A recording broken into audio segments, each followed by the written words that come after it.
Fala pessoal, voltando aqui então para conversar com vocês sobre então a pressão absoluta, tá?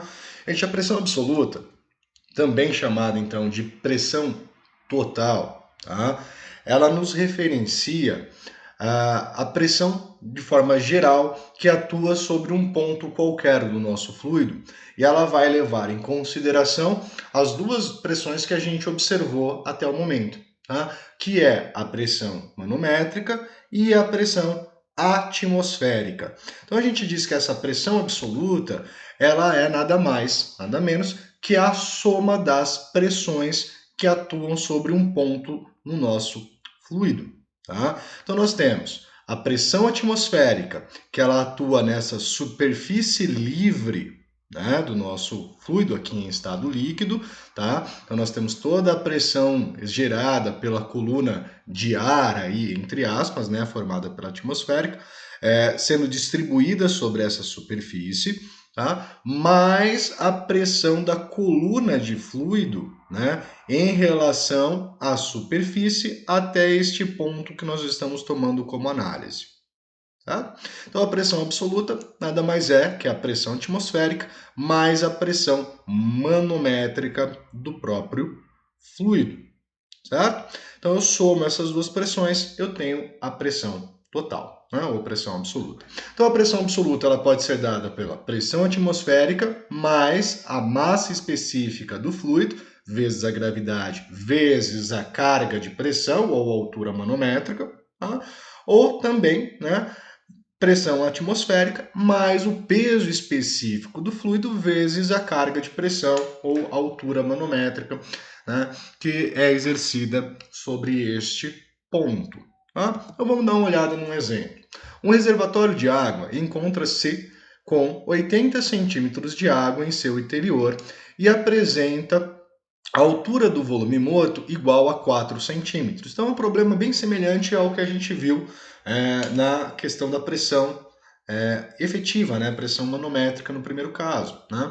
Considere que a válvula de entrada e saída estejam fechadas, a água no reservatório em repouso e a pressão atmosférica atuando na superfície do fluido seja igual a 0,8 atm. Né? Então você percebe que você não está a nível do mar, você está a uma altitude um pouco maior. Né? A nível do mar é 1 atm, você tem 0,8. Então teve uma redução, né, na pressão atmosférica devido a uma altitude mais elevada. Tá? Determine a pressão absoluta no orifício de saída da caixa d'água. Então a gente precisa aí das duas pressões. Vamos começar, né, pela pressão atmosférica.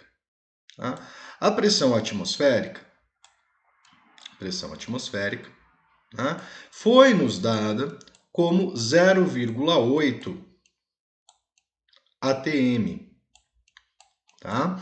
E a gente vai buscar essa pressão em Pascal, para que a gente possa realizar a soma. Né?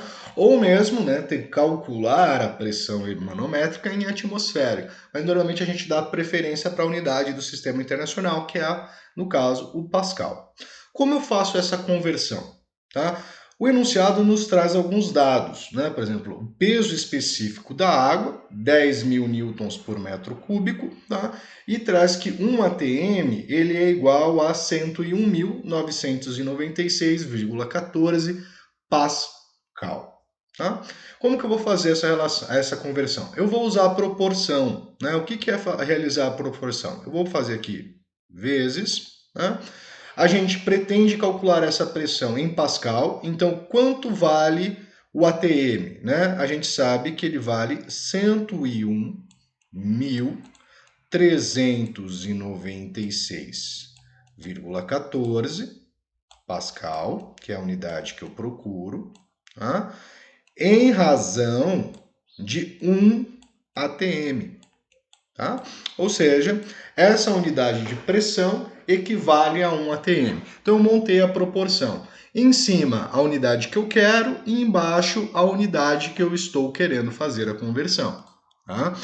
Dessa forma, a gente consegue simplificar o atm com o atm e o que sobrou para a gente vai sair em Pascal. Tá? Então nós teremos aqui que a nossa pressão atmosférica medida em Pascal, ela vai ser dada por 0,8 vezes os 101.396,14, tá? Que é o correspondente a 1 atm. Nós vamos ter aqui neste caso que a nossa pressão ela vai ser de 81.116,912 Pascal.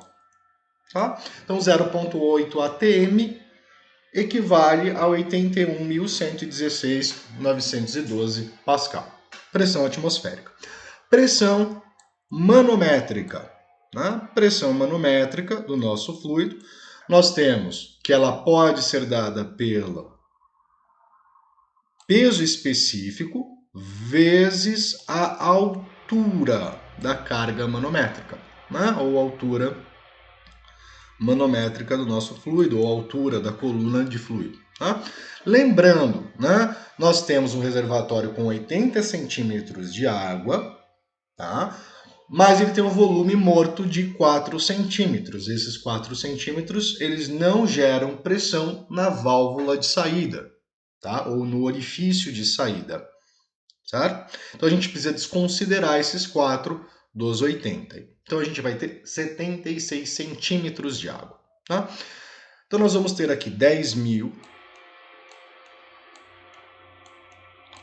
vezes a altura. Toma cuidado. Note, o peso específico é Newton por metro cúbico e a altura está em centímetro. Então eu não posso estar utilizando a altura em centímetro devido a esta relação. As unidades têm que ser compatíveis para que as expressões funcionem. Tá? Então eu preciso converter 80 centímetros, no caso 76 centímetros para metro. Né? Então 76 centímetros é 0,76 metros, né? A divisão por 100. Então nós temos que a pressão manométrica do fluido no orifício de saída, tá? Vai ser de 10.000 vezes 0,76, que vai ser igual a 7.600. Então, o que nós temos nessa situação? 7.600, unidade de pressão, Pascal, tá? Ou Newton por metro quadrado. Tá? Então, nós temos que até o orifício, né, vou fazer uma representação aqui do ladinho direito, né, se eu pensar aqui num reservatório, tá? Eu tenho aqui o fluido, eu tenho o orifício de saída. Até o orifício de saída, o fluido exerce uma pressão de 7.600. Tá? Então eu tenho uma pressão aqui de 7.600 Pascal sendo aplicada pelo fluido no orifício de saída. Tá? Mas essa superfície livre está exposta para a atmosfera, o que gera uma pressão sobre esta região, né, nessa região livre do nosso fluido, de 81.116,9 Pascal, aproximadamente. Tá? Então, a pressão total que é aplicada neste ponto é a pressão da coluna de fluido mais essa pressão atmosférica. Tá? Então, a pressão absoluta vai ser igual à pressão atmosfera local mais a pressão manométrica. Então, nesse caso, nós teremos 81.116,912 mais os 7.600. Tá? O que vai nos retornar, então, uma pressão, acrescentar aqui, os 81.116,912, tá? 88.000, tá? 88.716,912 Pascal. Tá? Interessante falar para vocês sobre por que a gente fala que a pressão manométrica, né, ela é chamada de pressão efetiva. né? O que acaba acontecendo, tá? Digamos que esse sistema ele estivesse aberto, né? Eu tivesse aqui um reservatório, né? E você tivesse ele conectado a um outro reservatório aqui do lado, né? Por que a pressão manométrica é chamada de pressão efetiva, né? Porque a pressão atmosférica ela age neste ponto e ela também age neste ponto, tá? E quando a gente fala em equilíbrio estático, essa pressão atmosférica, ela simplifica ou é cancelada por essa, porque elas estão agindo de forma opostas, né? Então, este ponto ele recebe pressão desse lado atmosférica e recebe pressão do outro lado também da atmosfera. Então, elas se cancelam, ela tem sentidos opostos, né? Pensa na ação de forças, elas se contradizem, então elas se cancelam. Então, acaba sobrando sobre este ponto apenas a pressão da coluna de fluido. Então, por isso que a pressão manométrica é chamada de pressão efetiva. Tá? Neste caso da caixa d'água, como o reservatório está fechado, né, a válvula de saída e de entrada encontram-se fechadas, né, a pressão atmosférica do outro lado do orifício não atinge esse orifício de saída, né, então ele não gera uma pressão contrária. Tá? Então você tem essa pressão total, só para esclarecimento. Né? Eu vou terminar esse vídeo por aqui, né, para não entrar em um outro assunto, mas a gente vai no próximo começar então a falar dos teoremas de Stevin, Pascal, tá, e de Arquimedes. Grande abraço e até daqui a pouco.